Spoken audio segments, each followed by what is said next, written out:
Certains disent que la démocratie n'a pas de prix. C'est très discutable. Petit inventaire.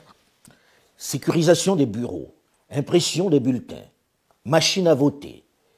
États et bailleurs de fonds dépensent chaque 5 ans des dizaines de millions d'euros pour organiser des élections présidentielles, parlementaires ou locales. Des coûts parfois polémiques, surtout lorsqu'ils ralentissent le processus électoral. Et parfois, la facture explose. Tenez, en 2010, en Côte d'Ivoire, les partenaires internationaux ont versé près de 252 millions d'euros pour les élections, un record en Afrique. En 2018, les élections présidentielles et législatives ont coûté au Mali un peu plus de 76 millions d'euros, soit presque 50 milliards de francs CFA. Ceci pour reconduire un président déjà aux affaires depuis 5 ans. 3 ans après, il a été renversé. C'est un peu comme si on avait mis cette extraordinaire somme dans les toilettes et on a tiré la chasse puisque ni le président élu, ni les députés ne sont plus là. Ils ont été balayés par les difficultés de la gouvernance. Cette somme correspond à plus de 10 hôpitaux de référence dont ont vraiment besoin les populations. Des hôpitaux qu'ils n'auront jamais. Au Cameroun, on a dépensé en 2018 pour les élections présidentielles un peu plus de 82 millions d'euros, soit 54 milliards de francs CFA, pour reconduire le président aux affaires depuis novembre 1982. Et presque les mêmes représentants à l'Assemblée nationale, soit l'équivalent de 530 écoles de qualité dans le pays, ce qui changerait considérablement le monde scolaire et académique. Je ne parle pas du nombre d'hôpitaux qui auraient été construits pour le même prix, des choses concrètes qui auraient changé la vie des populations.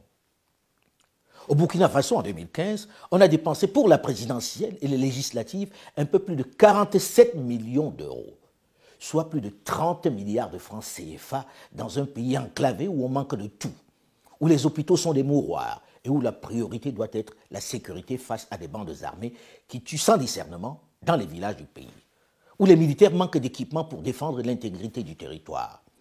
Après avoir dépensé la même somme il y a moins de 2 ans, le président Roch-Marc Christian Kaboré a été renversé et le Parlement dissous.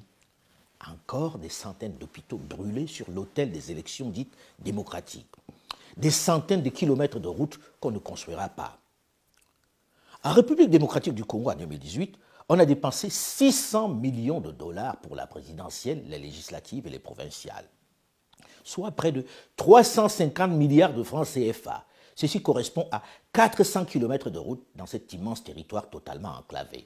2 parcs agro-industriels, 5 avions Airbus 319 neufs, 4000 bus de transport neufs de marque Mercedes, plus de 4000 écoles primaires et secondaires. Avec cette somme, on aurait aussi pu bâtir plus de 5 barrages hydroélectriques pour fournir l'énergie qui fait si cruellement défaut à ce vaste territoire, ou encore 50 centrales de production d'eau potable dans ce pays où l'on meurt encore de paludisme. Ces calculs sont ceux de l'ancien Premier ministre Matata Ponyo Mapon. Tout cet argent, cette somme aurait pu permettre de lutter efficacement et définitivement contre l'insécurité dans l'est de la RDC où des bandes armées font encore la loi, où l'insécurité est devenue la règle. Il aura fallu, après le scrutin, plus de 2 ans de crise, de blocage, de tergiversation, de tractation, d'arrangement pour que le président élu, Félix-Antoine Tshisekedi Tshilombo, à la tête d'une union sacrée et hétéroclite, puisse enfin prendre les rênes du pays. Et déjà, on envisage la prochaine échéance électorale. L'année prochaine, en juin 2023, il faudra encore débourser 500 millions de dollars pour les élections. Lorsque l'on fait l'inventaire de tous ces scrutins, il y a moins de 10% d'alternance. En gros, les mêmes remportent leur siège. On vote donc presque pour rien. Une tragique comédie.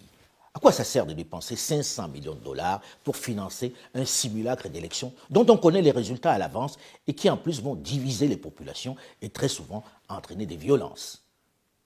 Ceci pose avec acuité, avec violence, j'allais dire, la problématique, le fameux dilemme entre la démocratie et le développement. Question que certains intellectuels un peu rapidement, pleins de certitudes, balaient d'un revers de la main. J'arrête là cet inventaire pour ne pas vous déprimer avec le gâchis que l'on perd chaque année sans garantie d'alternance.